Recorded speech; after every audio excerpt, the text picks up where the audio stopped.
selalu mencintai atau membela tanah air.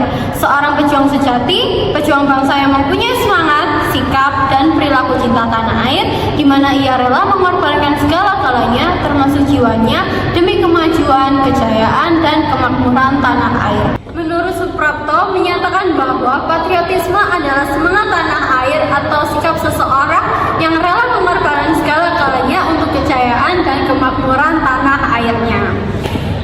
Metodologi dari penelitian kami menggunakan penelitian kualitatif yang mana merupakan penelitian untuk memahami berdasarkan tradisi metodologi penelitian tertentu dengan cara mengikuti setiap kegiatan patriotisme yang dilaksanakan. Penelitian ini membuat gambaran kompleks bersifat holistik, menganalisis kata-kata, melaporkan pandangan-pandangan pada informasi secara merinci, dan melakukan penelitian dalam situasi yang alamiah. Yang kedua, penekanan untuk kualitatif sendiri secara khusus memberikan keuntungan dalam penelitian untuk memperoleh gambaran dan informasi berupa proses, yang mana hasil pandangannya itu mengupayakan terwujudnya pemahaman atau nilai-nilai patriotisme dalam bersikap mahasiswa. Selain itu, penelitian juga ingin mengungkapkan perilaku perorangan melalui pengetahuan, gagasan, dan pikirannya. Oleh karena itu, penelitian kualitatif pada hakikatnya merupakan pengamatan kepada orang-orang tertentu dalam lingkungannya. Pengertian ekologi. Ekologi adalah ilmu yang mempelajari hubungan timbal balik antar makhluk hidup dengan lingkungannya. Makhluk hidup dalam kasus pertanian adalah tanaman, sedangkan lingkungan dapat berupa air, tanah, unsur hara, dan lainnya. Kata ekologi sendiri berasal dari dua kata dalam bahasa Yunani, yaitu okios dan logos. Okios artinya rumah atau tempat tinggal, sedangkan logos artinya ilmu atau pengetahuan. Jadi semula ekologi artinya ilmu yang mempelajari organisme di tempat tinggalnya.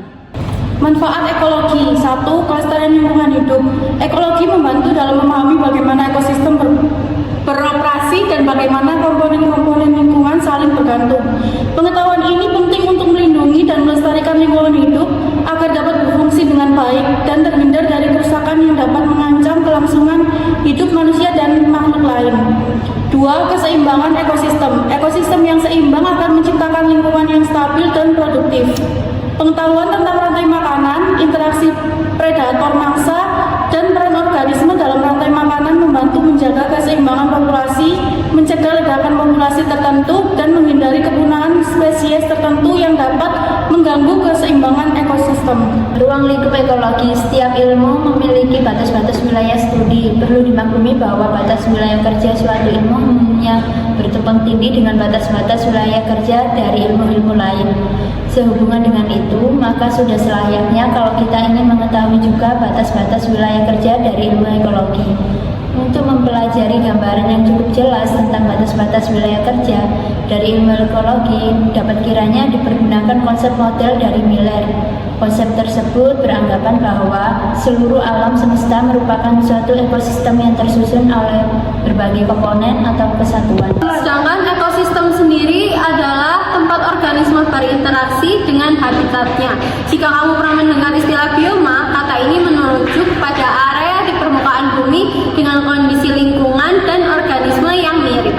Sebuah ekosistem bisa memiliki lebih dari satu bioma yang disebabkan oleh perbedaan komponen biotik dan abiotiknya. Populasi adalah kumpulan individu atau organisme yang berada di area yang sama. Contohnya seperti sapi yang berada di peternakan, sedangkan komunitas adalah kumpulan populasi dari spesies yang pada wilayah yang sama. Contohnya seperti di kawasan savana terdapat populasi sapi, di populasi kerbau. Ekologi populasi merupakan subanggota dari ilmu ekologi.